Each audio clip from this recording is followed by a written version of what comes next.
السلام علیکم ورحمۃ اللہ وبرکاتہ۔ مولانا محمد اویس نگرامی ندوی رحمہ اللہ غریب حدیث کی تقسیم کرتے ہیں۔ غریب حدیث کی تقسیم آپ نے دو قسموں میں کی ہے۔ آپ کہتے ہیں پہلے غریب کی تعریف کی ہے آپ نے، ہم غریب کی تعریف کی عبارت پہلے پڑھ دیتے ہیں۔ وہ حدیث ہے جس میں روایت کرنے والا ایک ہی ہو، خواہ ہر طبقہ میں ایک ہو یا کسی طبقہ میں زائد ہو جائے۔ حدیث غریب کو فرد بھی کہتے ہیں، گویا کہ غریب حدیث کا دوسرا نام ہے فرد۔ غریب یا فرد کی دو قسمیں ہیں، اور عام طور پر جیسا کہ حافظ ابن حجر رحمہ اللہ نے اپنی مایہ ناز کتاب نزہۃ النظر میں لکھا ہے کہ غریب اور فرد عام طور پر اس غریب حدیث کو بولتے ہیں جس کے اصل سند میں غرابت ہو، اور غریب عام طور پر اس حدیث غریب کو بولتے ہیں جس کے اسناء سند میں غرابت ہو، اصل سند میں غرابت نہ ہو۔ ویسے ایک کو دوسری کی جگہ پر استعمال کیا جاتا ہے اور اس میں کوئی دقت کی بات نہیں ہے۔ غریب حدیث کی دو قسمیں ہیں۔ نمبر ایک فرد مطلق، کیا ہے وہ؟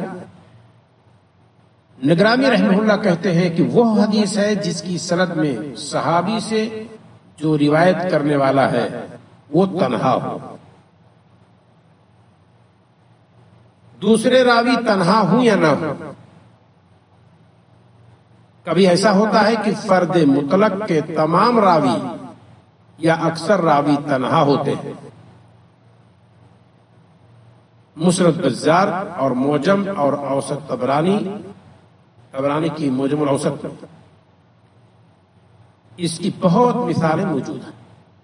ایک مثال آپ دیتے ہیں، کہتے ہیں جیسے حدیث النبی عن بیع الولا، جیسے نبی کریم صلی اللہ علیہ وسلم کی حدیث ولا کے بیچنے کے سلسلے میں، کہتے ہیں کہ اس حدیث کو صرف عبداللہ ابن دینار نے ابن عمر رضی اللہ عنہما سے روایت کیا ہے، گویا کہ اصل سند میں غرابت انہوں نے دکھلا دی۔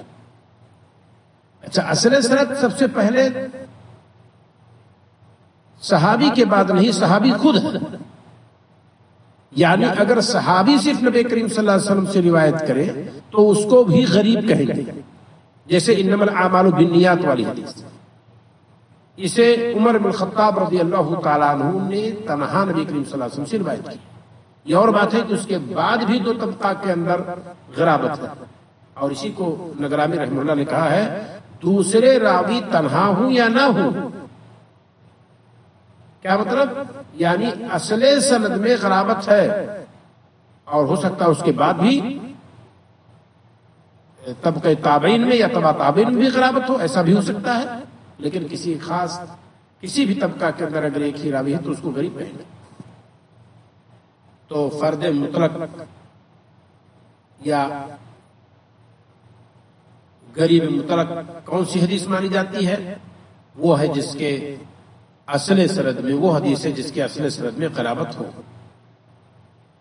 اور مثال میں یہاں آپ اضافہ کر لیں انما الاعمال بالنیات، کہ عمر بن الخطاب رضی اللہ تعالیٰ عنہ نبی کریم صلی اللہ علیہ وسلم سے روایت کرنے میں اکیلے ہیں، اور میں نے بتلایا کہ یہ غرابت صرف وہی نہیں بلکہ ان کے بعد بھی دو طبقہ کے اندر غرابت پائی جاتی ہے اس حدیث کے اندر۔ یہ پہلی قسم ہے غریب کی، جس کو ہم کہتے ہیں فرد مطلق۔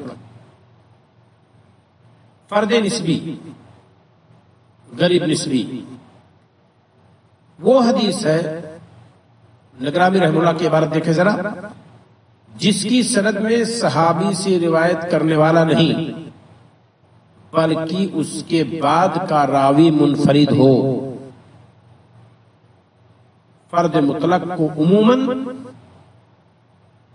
فرد اور فرد نسبی کو غریب کہا جاتا ہے، یعنی جب اصل سند میں غرابت ہو تو اس کو فرد مطلق کہتے ہیں، اور اگر مفرد حدیث، اور اگر اصل سند میں غرابت نہیں بلکہ کسی خاص راوی کی طرف نسبت کر کے اگر غرابت ہو تو کہتے ہیں کہ اسے فرد نسبی کہا، فرد نسبی کو غریب کہا جاتا ہے، یعنی اس کو غریب کہتے ہیں۔ اور اس کے بعد وہ فرد نسبی کی دو قسم کرتے ہیں، اس کو ہم بعد والی کلپ میں لیں گے۔ فرد نسبی کی آپ نے کوئی مثال نہیں دی ہے، واضح اس کو کر دیا ہے آپ نے، لیکن ہم یہاں فرد نسبی کی ایک مثال ذکر کرتے ہیں۔ وہ حدیث ہے جس کے اثناء سند میں دوران سند غرابت ہو۔ کس طرح سے اس کو مزید سمجھیں؟ کسی حدیث کو کئی راوی روایت کریں، اصل سند اب کے صحابہ میں کئی راوی روایت کرنے والے ہیں، پھر اسی طبقہ کے کسی ایک راوی سے صرف مثال کے طور پر صحابہ میں سے 5 نے روایت کی، یا تابعین میں سے 6 نے روایت کی، پھر ان 5 صحابہ میں سے کسی ایک سے کوئی روایت کرے اور وہ تنہا ہو، یا ان 6 تابعین میں سے کسی ایک سے کوئی ایک فرد روایت کرے، تو اس کو کیا کہتے ہیں؟ فرد نسبی۔ اور اس کی بہت واضح مثال ہے، ذرا دیکھیں۔ نبی کریم صلی اللہ علیہ وسلم مکہ میں داخل ہوئے، وعلی رأسہ المغفر، اور آپ کے سر پر فوجی ہیٹ لگی ہوئی تھی۔ اسے روایت کرنے میں امام مالک امام زہری سے منفرد، تو اس کو غریب نسبی کیوں کہا گیا؟ جب مالک عن زہری کہیں گے تب یہ نسبی ہوئی اور تب یہ غریب ہوئی، ورنہ خود امام زہری رحمہ اللہ کے طبقہ میں اس کو روایت کرنے والے کئی لوگ ہیں، اور پھر ان روات سے روایت کرنے والے امام مالک کی طرح سے کئی لوگ ہیں، لیکن اگر زہری سے لینے میں آپ دیکھیں گے تو صرف امام مالک نے امام زہری سے روایت کی۔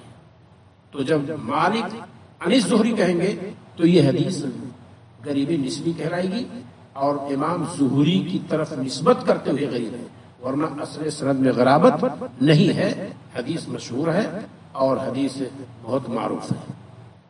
تو یہ ہے غریب کی 2 قسمیں ہوئی، فرد مطلق اور فرد نسبی، اور اسی کو غریب مطلق اور غریب نسبی کیا کہہ سکتے ہیں۔ السلام علیکم ورحمۃ اللہ وبرکاتہ۔